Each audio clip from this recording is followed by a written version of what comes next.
Buying a ghost town, building a $200 million house, selling a $200 million house, and a developer uncovering 7,000-year-old artifacts under their skyscraper project in Miami. We've got some crazy real estate news to talk about in today's episode. Starting with the ghost town news, a mystery buyer just dropped $22.5 million for an abandoned ghost town in California, and everybody is now wondering what is going to happen with this abandoned site. This property is known as Eagle Mountain. It's located in Riverside County, California, and the town as it sits is basically filled with a bunch of buildings that are falling apart. It wasn't always this way though. Eagle Mountain was an iron mining town back in the day. This place was mainly used as a town for the Kaiser steel mine, which ran from around 1950 to 1980. Back then, this was a fully functional town. There were 4,000 residents, 400 single-story homes, an auditorium, a shopping center, a community pool, tennis courts, 2 bars, 8 churches, a gas station, and 3 schools that serviced 1,000 students. The town has its own website. Not much on here other than a few photos and what appears to be an opportunity to book the town for a movie or a photo shoot. I've always been fascinated by ghost towns. There's actually quite a few of them scattered all around here where I live in Arizona. It's typical that these towns were initially used for mining reasons before being abandoned and left to just fall apart and decay. And that's exactly what happened at Eagle Mountain in 1981.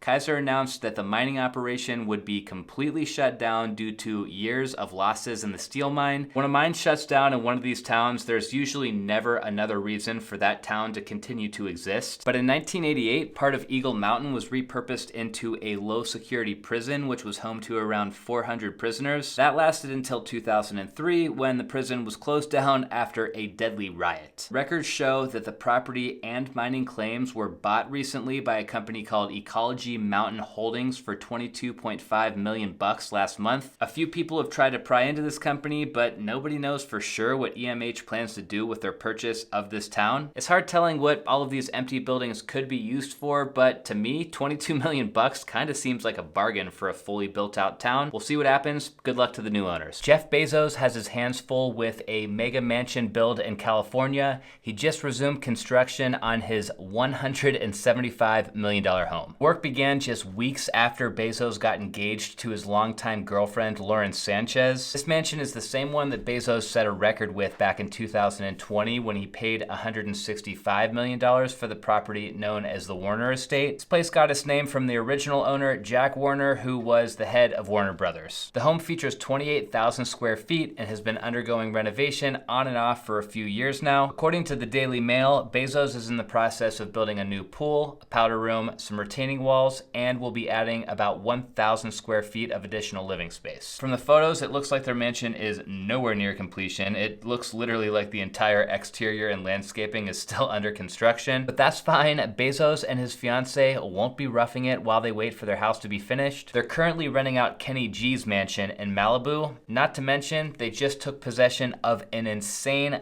$500 million mega yacht, so they can shack up there for a while if they want to as well. A dig site in Miami that will eventually become a bunch of condos in the form of a few skyscrapers had to halt construction a while ago. They discovered artifacts and remains in the dirt that were 7,000 years old. This site is located at 444 Brickell Avenue on the south bank of the Miami River, and after the developers broke ground, they stumbled across some old ancient artifacts, which led to archaeologists taking over, and they've basically just been excavating ever since in search of historically significant stuff. So far, they found bones, pins, shark teeth, pumice, and pieces of pottery, all which point back to a Native American tribe that once lived here. This is an interesting topic and one that we've never dove into here on the channel before, and to be honest, I'm not really sure where I stand on what's right versus wrong in this situation. It's weird because technically when a developer builds over a site like this, it's very possible that they're literally digging up and rebuilding residences over somebody's grave. But then again, some argue that all of the surrounding area has already been developed, and it would be unrealistic to try to turn this area area into a public memorial or a park. The owner and developer related group put out a statement that said they already invested tens of millions of dollars over the last 2 years to ensure the archaeological integrity of the project. They contracted and paid for world-renowned archaeologists to painstakingly excavate and preserve all of the significant findings with the utmost respect and care, and these expenses have yet to include the cost of implementing the activities laid out by their forthcoming preservation action plan. Most development projects that we read about are pretty simple. You just buy a piece of real estate, you tear down whatever was there, you rebuild something new, and then you either rent it or sell it and make a profit. I had no clue about all this archaeological work that some of these developers in some parts of the world have to go through. Let me know down in the comments what you guys think is the right thing to do with this development site in Miami. Sam Zell, one of the most successful real estate tycoons of all time, has sadly passed away at the age of 81. Sam was born back in 1941, and by 1968 he founded his investment company Equity Group Investments, and from this point forward he spent basically his entire adult life doing big real estate deals. What Sam was well known for in his earlier years was setting up what's known as real estate investment trusts, which are also called REITs. These REIT companies basically buy up real estate, they get it rented out, they collect the rent, and then they distribute those rents out to investors in the form of dividends. Building a REIT to buy a bunch of commercial real estate is pretty common practice nowadays, and there's actually a lot more ways to crowdfund real estate, even for more novice investors. But Sam Zell revolutionized this concept, and it paid off big time. Sam's biggest claim to fame is when he sold one of his REITs called Equity Office Properties Trust to Blackstone for $39 billion back in 2007. This REIT consisted of 573 office properties that were scattered across a bunch of markets in the United States. The sale made for one of the biggest real estate deals of all time, and the way that Sam arrived at the price for this deal will go down in history as one of the best negotiations of all time as well. Sam rolled some of these massive profits from that deal into another buy. He took the Tribune Media Company private in an $8.2 billion deal the same year. Unfortunately, this transaction didn't go as smooth as the last one though. Just a year after acquiring the Tribune, the company ended up filing for bankruptcy protection during the 2008 financial crisis. If you go back and watch any interviews or interactions with Sam Zell, you have to appreciate his kind of raw, real, and unfiltered approach to talking about business. Rest in peace to Sam Zell. About a year ago, former Disney chief Michael Eisner listed his Malibu mansion for $225 million,